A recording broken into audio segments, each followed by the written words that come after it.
Alright, so a while back I did a video on the M18 angle grinder. There you go. It's 278020. See the part number here? I think, yeah. Alright.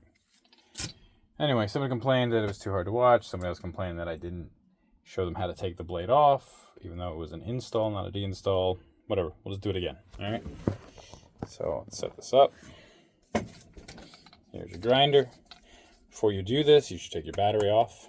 Make sure nothing accidental happens. Operation, if you need to know, this is your safety switch. Goes up, and then you can depress the whole handle. And that would activate if the battery's connected. Here's a switch right here for moving the guard. You can move 270 degrees here, or whoop, where's the lock?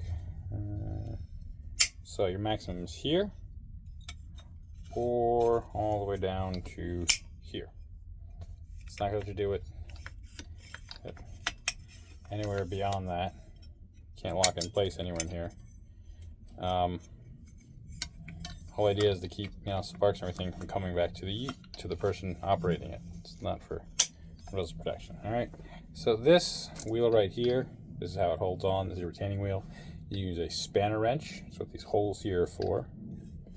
Come a little closer. See those? Okay. Or you can get a crescent wrench, a box wrench, adjustable wrench. I'm going to use some channel locks. You see the flat parts of the nut. That's where you get your jaws on. Now, you'll notice if you turn, it's just going to go, it's not stopping. All right, there's a switch you got to press. This guy right here, you have to press fully down to lock the wheel in place. Now, if you're not lined up, it's not going to go all the way down. It's going to go partial way down, and then you can still move. So move this a little bit more until you feel it lock into place.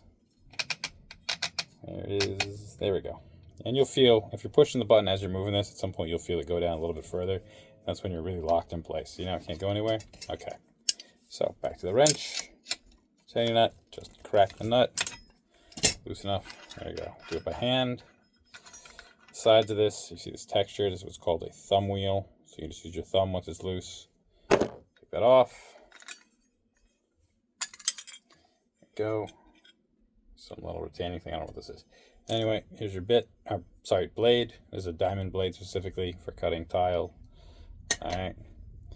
Now, depending on the kind of blade you have, you may have something that fits on here. See these round and then flat spots?